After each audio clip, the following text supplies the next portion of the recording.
Friends, grace to you and peace from God our Father and the Lord Jesus Christ. Amen.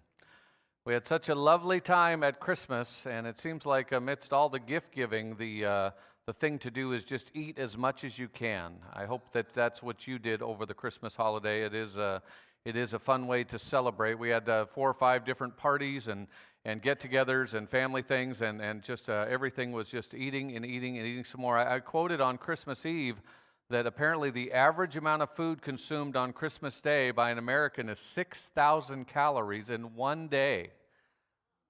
I don't know if that's true, but if that's the average, I mean, some of us are really pushing that up, or maybe some of you are pushing it down. I don't know, but it was a little frightening to think about. But there is a statistic I heard that said women who gain a few pounds around the holidays live longer than the men who mention it.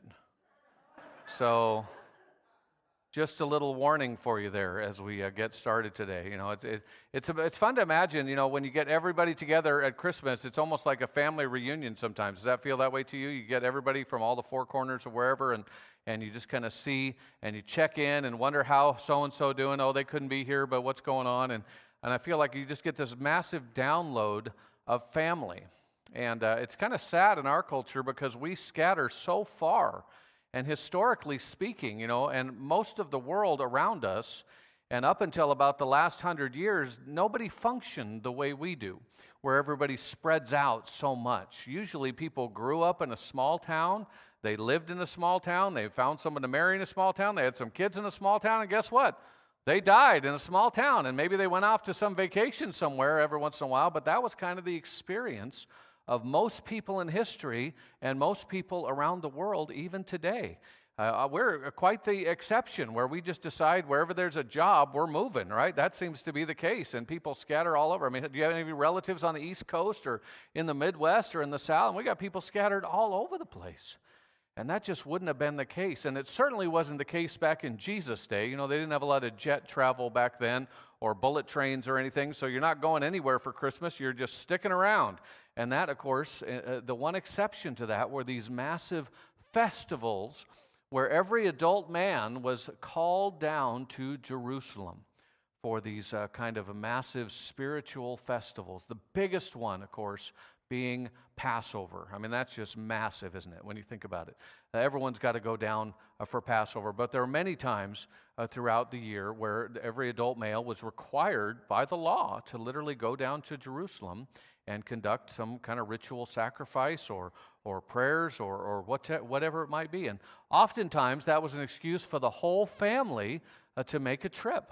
And so husbands would often bring their wives, and if everyone's living in the same hometown, you can imagine there's Dad and Uncle Joe and aunts and uncles and cousins and first cousins and second cousins and 10th cousins. I mean, they're just all going to make this massive caravan trip down to Jerusalem. And of course, for Jesus' family, that would be no different. They lived in Nazareth after they got back from their massive trip over to Egypt to escape Herod trying to kill all the babies. Remember that? That was a terrifying thing at Christmas we don't often talk about, but a terrible thing is the very Christmas miracle of Jesus coming could have been cut short. But fortunately, Jesus and his family, they escape to Egypt, and when that Herod dies, they're able to come back and take up life in Nazareth. Well, life goes on. The child starts growing up. Now, a guy is not required to go down to Jerusalem until they turn 13. And so Jesus, in this story, it says he was 12. So they're going kind of a year early, which is nice. But maybe he came other times too. We don't know for sure. But have you ever been to a Jewish bar mitzvah or a bat mitzvah? Have you ever been to one of those? Kind of a coming of age thing, a little bit like our Lutheran confirmation. You know, today you are a man. And that's kind of the thing when you turn 13 in that tradition. And so this is right before that, but Jesus is just a kid, 12 years old. Do you remember being 12 years old? Yeah, were you jumping freight trains and going all across the country, and who knows what you were doing at 12 years old. I mean, it's just incredible to think about how different life is today for a 12-year-old even than when I was 12, or maybe when some of you were 12. It's just a different world that we're living in. Try to go back in time all the way to the year, or whatever it was, and 12, or try to think, you know, what is going on, and how do parents lose a kid for 3 days on a state-to-state kind of travel trip? You go from here to Iowa, you see the family, and you get back to LAX, and you're like, we seem to be missing the Son of God. What's going on here? I mean, that's a bit of a faux pas. You know, you've been entrusted with the most important gift heaven has ever sent, and you misplace him. You can imagine Mary and Joseph being a little bit stressed out. I remember we lost Micah once at a, Halloween maze, corn maze, and all those, carnival booths. It was just this massive pumpkin patch kind of an experience, and he was only gone for probably about 5 minutes, but I mean, I've never been so frightened in my whole life. You know, it's a different world. When I was a kid, I'd just be gone for days at a time, and my parents would be like, he'll turn up, you know. But maybe that's how it was at the time of Jesus, and I think it was. We kind of give Mary and Joseph a little bit of grief because they lost Jesus, but really the whole family, an extended family, maybe hundreds of people, would have caravanned down from Nazareth, and different people would watch the kids. You know, it takes a village and all that. And so they would have rightly assumed that Jesus was just hanging out with his cousins, or maybe he was out with his aunt, or who knows. You know, he's just doing something, and it wouldn't have thought twice about it until you start to think twice about it, and you look around and you realize, hey, Jesus is missing. And so they do what any dutiful parent does. They scurry back down to Jerusalem, and of course they find him.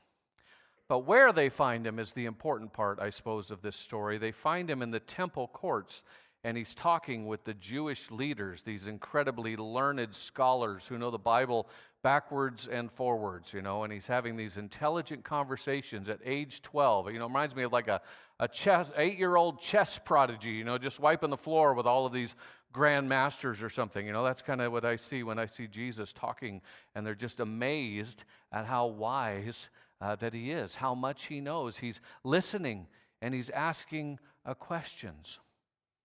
And then it tells us that he goes home and he's obedient to his parents. You know, he grows in stature, he grows in wisdom. I mean, it just seems it's a strange kind of thing to think Jesus goes from 0 to 12 and then 12 to 33 or whatever it might be. It's hard to know everybody's age at different times, but he's growing, he's developing. He's changing.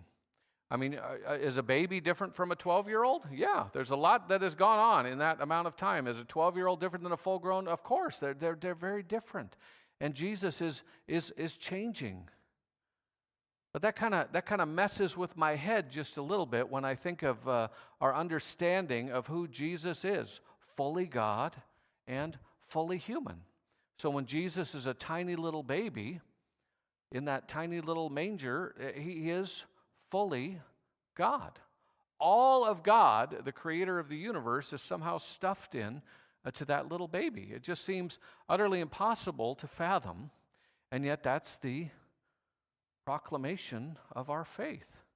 In fact, you could say that the miracle of Christmas, as awesome as it is that the virgin birth happens. I mean, that is pretty miraculous when you think about it. How did God pull that off? As amazing of a miracle as that is, I think you could say an even greater miracle is the one that we call the incarnation. In meaning coming in, and carne, like carne asada. We're talking about flesh, the enfleshment of Jesus into this amazing, fully God, fully human form. I mean, try to get your head around that at Christmas. It just seems almost impossible to do. How could it have happened? And it seems a little even more confusing to me when Jesus, of course, this amazing scholar, and we said on Wonderful Counselor Week when we were talking about that, how he's not just the most loving person, but he's the smartest person. Well, it seems even right here when he's interacting with these learned scholars that he sees, and you might think, well, that's because he's God, Greg, duh, he's going to know all this stuff. He wrote it. He did it all. But I think maybe we're leaning too much on the God side of Jesus, and we forget sometimes about the human side of Jesus. And again, it's not half and half, it's 100-100, but again, how do you understand that exactly? But Jesus shows up at the temple, and as he's interacting with them, it says this: after 3 days they found him. So he's been there for quite some time, unless he was at the arcade playing Donkey Kong. I don't know for sure, but he was probably, that's what I would have been doing when I was 12. But it says 3 days they found him in the temple, sitting among the teachers, listening to them and asking them questions. Now, I just find that a little interesting. You would think if Jesus was talking about the Bible that he would be kind of up in a high pulpit or something sharing about what all this means, kind of Sermon on the Mount style. That would be, but in this instance, Jesus is listening and he's asking questions. Now, I don't suppose it's because he doesn't know the answers to these questions. He could just check in with the creator of the universe part of him and say, yeah, oh yeah, I understand that. That makes sense. I understand why the 6 days of creation. He wouldn't have been stumped by the 10 lords of leaping, right? He would have known that because he's Jesus. And yet, at 12 years old, he's taking on a posture of a learner. He's taking on the persona, if you will, of someone that is just ready to drink in everything from the teachers of Israel. Why would Jesus do that? He is the teacher of Israel. He is the ultimate of everything. And yet he humbles himself in such an amazing way to sit and learn from these teachers. Now, the Bible could have gone very differently if they would have said, wow, you're so wise, you must be the Son of God. And he would have said, I am. And then he could have just avoided the cross. All of Israel would have repented. They would have come home. And I know that was never in the cards because before the foundation of the universe, God and the Father, Son, and Holy Spirit, they hatched this plan where Jesus is going to save the world by dying on a cross. So we know that was not going to happen. But what if it did? What if they saw in this young boy the potential, the amazing visitation that God was bringing to them, but of course, they missed it. Maybe Jesus was being so humble, they just went on doing what they always do. I don't know, but I love that he's sitting there listening and learning and asking questions. But it doesn't stop there because the discussions go on. It says, and all who heard him were amazed at his understanding and his answers. Now, this is more akin to the Jesus we know, right? This is the one where he's going to have people asking him kind of loaded questions. Should we pay taxes to Caesar? What about this thing? Or what about that thing? Or what's the greatest commandment? And they're always trying to hook him. They're always trying to trap him. They're always trying to trip him up with some kind of a lawyerly kind of a sneakery. But Jesus never falls for it. He always just pierces right through it and gives them something they would never expect.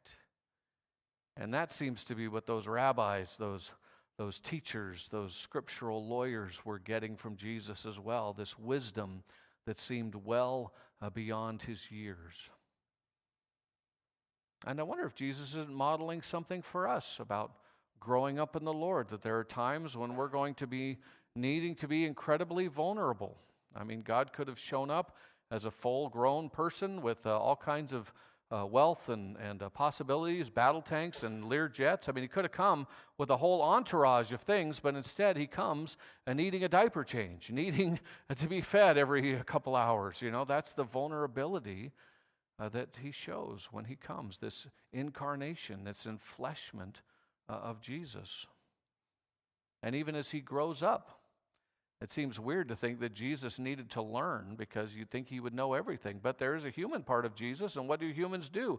They're like sponges as they grow up. Think how much, what do they tell us? They say that it's so much easier to learn a different language before the age of 5 than it is to learn after that. Why is that? There's a calcification that occurs in our brain or something. I don't understand it, but I know French was a lot harder for me to learn later in life than it was if I would have been in France at age 4 probably, and that's probably true for all of you too. French was a very good choice of language, I think, when I was a child. Living in California, I thought, what could be the most useful language one could know besides English? And so naturally, I chose French. Did anyone else choose French? How many of you chose German? That was another really useful one. We all need to learn Spanish and Chinese like yesterday, so let's get to it, people. But anyway. So I'm sure there was a point to all that. Oh, the point is, it's amazing to me to think about the Lord himself needing to receive information, to grow, and even to learn. And I find that somewhat puzzling and massively astounding, and yet it tells me that Jesus knows what it's like to not know things. And you might think, Craig, well, that's impossible. He's God. He's all-knowing. And yet Philippians 2 tells us that when he takes on the form of a servant, the form of a slave, he empties himself. So what is he emptying himself of?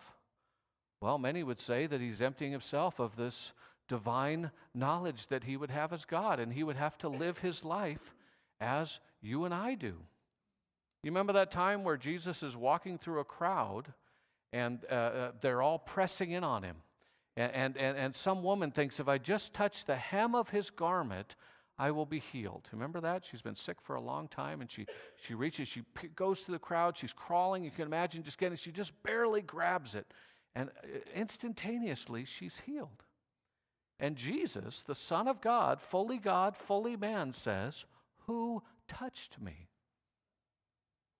Now, you might say he knows who touched her. He just wanted her to own up to it. That's what a lot of scholars would say. Or you could just take him at his word. He doesn't know who touched him. Or he chooses not to know. Or he empties himself of the ability to know. However you want to describe it. We don't know how it all works, being fully God and fully human. It's not something I'm familiar with. And so I'm trying to understand it as best as I can. But in that moment, it seems like Jesus is genuinely asking, who touched me?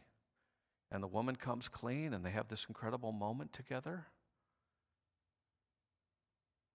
A little bit later in the garden, when he's getting ready to, face the worst day of his life, he's had dinner with his disciples. He's washed their feet, and he asked them to pray with them in the Garden of Gethsemane. And do you remember what he says to his Father? He says, "Father, if it's possible, let this cup pass from me." And you think, well, Jesus, you've been planning this for millennia. You've been planning this since the beginning of the universe. You knew everything that was going to happen. You hatched this scheme to save your people, and you were going to come and die for their sin. Jesus knows that. That's not news to him. But what part of him is saying, let this cup pass from me? That seems like a very human experience. I mean, in this moment, Luke tells us that he was sweating blood. I mean, I don't know how stressed out you've ever been in your life, but I'll tell you what, I've never sweat blood before. I mean, that kind of medical condition, think of the incredible stress Jesus was under. And he says, if it's possible, can we think of something else besides what we're planning for tomorrow? And of course, he could have snapped his fingers and thousands of angels would have come to his aid. He could have avoided the cross easily if he wanted to, but he didn't want to. He stayed the course. But in those moments, those kind of moments where Jesus' humanity seems to shine through so clearly, that seems like the time when he connects with us the best. I mean, we know what God can do, and we kind of understand humans because we is one, right? We kind of get that. But at the same time, we are so frail and broken, and how could God possibly get that? Well, this is how God possibly gets that. He runs away like a teenager. Well, not like he joined the circus or something, but you know what I'm saying? He frustrates his parents. Any teenagers ever done that in the room? Yeah, I think we've all done that, haven't we? It's just part of growing up, becoming our own person and what have you. And it's not sinful. He never sins once, but nonetheless, he's stressing out his parents, and they come running down to him. And they have to deal with what is going on. But Jesus doesn't let them just say, he doesn't, well, I've never known a teenager to admit fault ever. Have you? I mean, they just don't. It was someone else's fault. Someone else did it. No, I'm just teasing. But when Jesus is confronted by his parents, he gives a very kind of cryptic answer. They're pretty stressed out. It says, "Child," or "Son, why have you treated us like this? Look, your father and I have been searching for you in great anxiety." This is one of those step-parent moments, you're not my real dad, kind of thing, isn't it? This is a little tough one for Joseph to take, because Mary is saying, your father and I, and who is she talking about? She's talking about Joseph, isn't she? But what does Jesus say? He puts it right where it belongs. He says, "Why were you searching for me? Did you not know that I must be in my Father's house?" That's an interesting translation issue, because it's not exactly clear what Jesus is saying. It's basically, it says, "Did you not know that I must be in my Father's?" And then the rest is kind of left a little bit ambiguous. And so some translators, they assume, since he's in the temple, it's just called his Father's house, that that's what he's referring to. Other translations say, "Do you not know that I must be about my Father's business?" And part of the confusion is the word for house, which is not in this text, but the word generally for house, it's the word oikos, where we get the word economics, or oikonomics if you speak pig. That's bad. That's bad. That's bad. But economics. So economics can be the household, or it can be the household business. And so we don't know exactly what Jesus is saying. Maybe he's saying both. Did you not know that I must be in my Father's house? Meaning, this is where the teachers go. This is where the word of instruction comes. This is where the Gentiles are supposed to come and hear the good news for the first time. And all of these things that the temple was designed by God to do, which unfortunately was not fulfilling that role. That's one of the reasons Jesus calls it a den of thieves, at one point when he's turning over the tables. You remember that story? Wow. Ever wanted to turn over tables? What's that little wristband everyone used to wear? What would Jesus do? Just remember, turning over the tables and making a whip is an option when you think about what Jesus would do. But nonetheless, or it could mean, did you not know that I must be about my Father's business, or dealing with my Father's interests, and of course, what is that? Well, the Father's business is getting this good news out to the world. And so he's sharing with the people that teach good news. And perhaps he's helping them bone up a little bit, make sure they're teaching the right good news, correcting some of their doctrine. Who knows what those conversations that cause them to be so, wow, Jesus, you're utterly amazing. But Jesus knows who his real father is. No disrespect to Joseph. Thank God Joseph was around to raise him and care for him. And we don't know, after this story, we never hear from Joseph again. So at some point before Jesus starts his public ministry, most of scholars assume that Joseph just died. And we wonder about that. We don't know for certain. But in this case, he says, did you not know that I must be in my Father's house, or about my Father's business? But they did not understand what he said to them. We'll join the club, I guess. So we don't always understand every teaching of Jesus, do we? We're trying to puzzle it out. We're trying to put it with the other ones and make sense of it. And yet this is such a powerful moment in Jesus' development where he says, this is why I came. This is my Father's business. This is the thing that I'm going to be doing. But at 13, he's still under his parents' kind of control and all of that. He's still obedient, and certainly he follows through on that. But they did not understand what he said to them. Then he went down with them and came to Nazareth, and he was obedient to them. And his mother treasured all of these things in her heart. The writer to the Hebrews tells us that Jesus learned obedience through suffering. Did Jesus really need to learn anything? Well, no, he knew everything, and yet through the process, you can't help but learn things in certain ways. I always tell my kids there's an easy way to learn things and there's a hard way to learn things. Which would you rather do? Well, most of us would rather pick the easy way, but not Jesus. In this case, he's going to learn obedience through suffering.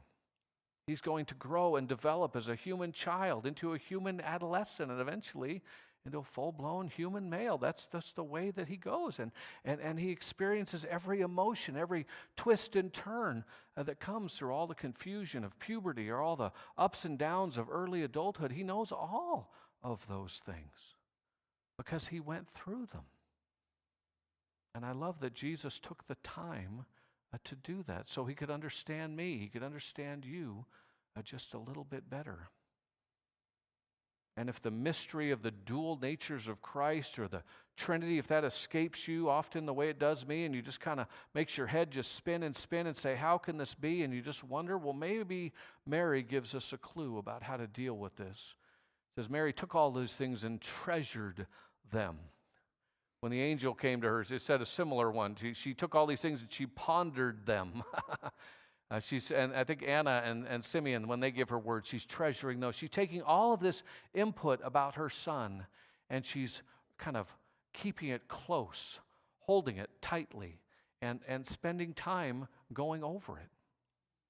And maybe you didn't have much time to think about the real Jesus and the incarnation with all of the shopping and the eating and the gift wrapping and everything else. Maybe that escaped us because of the season being so hectic. But maybe now is the time to take some of these words that Jesus has given us, things that seem a little bit tricky, and why is this way? But the more we ponder and treasure, the more God unwraps for us about this amazing gift. So maybe be like Mary this season and do a little bit more pondering about what this might mean. Amen. Amen. Well.